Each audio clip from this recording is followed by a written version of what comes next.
Comment faire une bonne offre d'achat? C'est le titre de cette vidéo. Bonjour à vous investisseurs, futurs investisseurs immobiliers. J'espère que vous allez bien. Aujourd'hui, dans cette vidéo, je vais vous expliquer comment faire une offre d'achat sur un bien immobilier, une offre d'achat parfaite.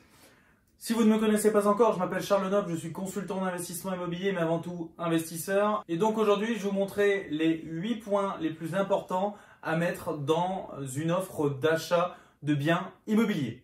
Premièrement, il va falloir un titre, montrer que c'est une offre d'achat. Donc un titre avec offre d'achat, bien immobilier, avec l'adresse, ou bien offre d'achat à monsieur Untel. Voilà, premièrement, un titre. Deuxièmement, il va falloir donc expliquer qui achète le bien. Les sous-signés, nom, prénom, ou bien la société qui achète, par exemple la SCI Lenoble, ou bien la SARL de famille Dupont, compte acheter le bien immobilier, etc. Donc commencez votre offre d'achat en expliquant bien qui achète. Troisièmement, il va falloir dans votre offre d'achat montrer que vous vous engagiez à acheter le bien immobilier que vous avez visité. Il va falloir donc que vous marquiez s'engage à acheter plus l'adresse du bien. Et moi, par conscience personnelle et professionnelle, je rajoute toujours la parcelle cadastrale du bien immobilier que je souhaite acheter. Alors comment je fais pour connaître le numéro de cadastre de la parcelle immobilière? Donc je vais sur cadastre.fr, je tape l'adresse et ensuite je vais avoir donc mon numéro de cadastre qui va apparaître. Donc ça va faire feuille 001 K avec d'autres petits chiffres. Voilà, c'est ça une feuille, la parcelle cadastrale. Petit 4, il va falloir une description complète du bien. Attention, c'est très important. Une description complète. Le notaire, lui, n'a jamais vu le bien immobilier que vous achetez. Il faut donc que vous marquiez tout ce qu'il y a à l'intérieur. Cuisine, il faut marquer tout ce qui est salle de bain, ce que contient la salle de bain, ce que contient la cuisine, etc. etc. Parce qu'il faut savoir que lorsque vous prenez un bien immobilier, vous achetez un bien immobilier, vous achetez les murs, vous n'achetez pas les meubles.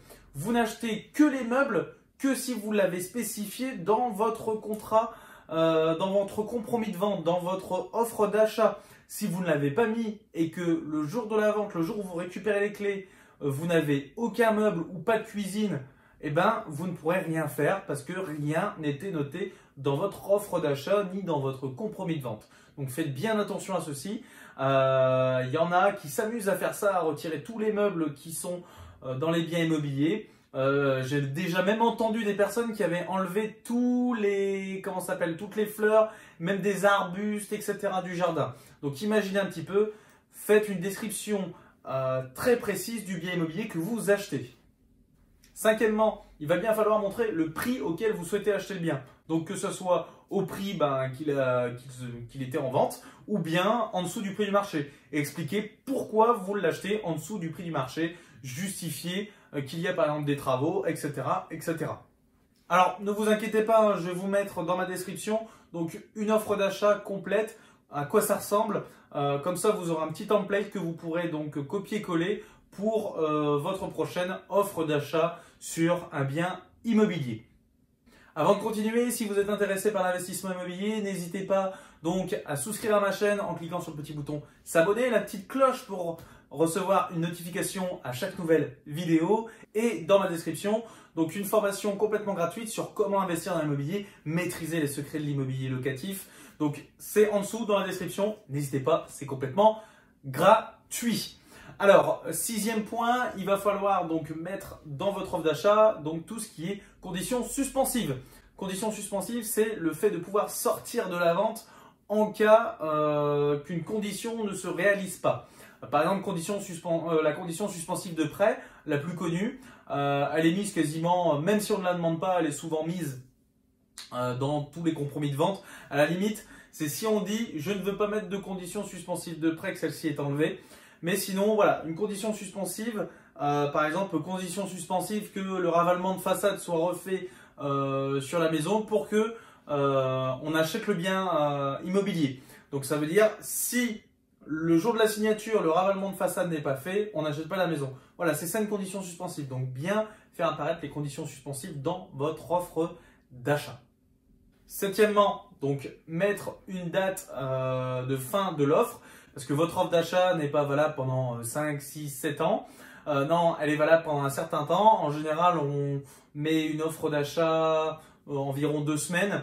Moi, ça m'arrive, étant donné que quand je suis en visite immobilière et que je dois vraiment acheter un bien immobilier, je fais énormément de visites. Je fais quasiment tout le temps des offres.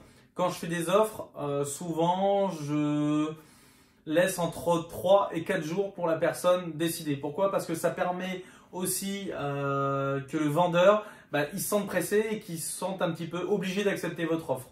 Voilà, mais en général, pour des acheteurs normaux, pour ceux qui souhaitent acheter une résidence principale ou qui ne partent pas sur des grosses négociations, souvent ce qui se fait, ça va être des délais d'acceptation d'offres entre 10 jours, entre 10 et 15 jours. Voilà. Huitièmement, il faudra donc signer, dater votre offre d'achat. Donc là, votre petite griffe, votre meilleure petite griffe, avec la date et le lieu pour que votre offre soit valide. Ce que je vous conseille, donc lorsque vous faites une offre d'achat, faites-la toujours écrite et envoyez-la par mail ou par recommandé.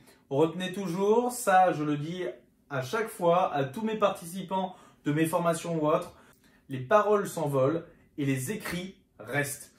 Donc ayez toujours une trace de vos envois. Lorsque par exemple, lorsque l'agent immobilier va vous dire oui, l'offre est acceptée, mais qu'il vous le dit par téléphone, dites-lui non, renvoyez-moi un mail pour me dire que c'est accepté. Il vous faut des preuves écrites. Si vous avez quelque chose d'oral, ça ne vaut rien et croyez-moi, j'en ai déjà fait les frais et vous ne serez pas le dernier à en faire les frais si vous ne faites pas attention à ça. Donc voilà. J'espère que cette vidéo vous a plu. On se retrouve dans une prochaine vidéo. Et puis n'hésitez pas à le petit bouton s'abonner si vous êtes intéressé par l'immobilier. On se retrouve dans une prochaine vidéo. Je vous dis à bientôt.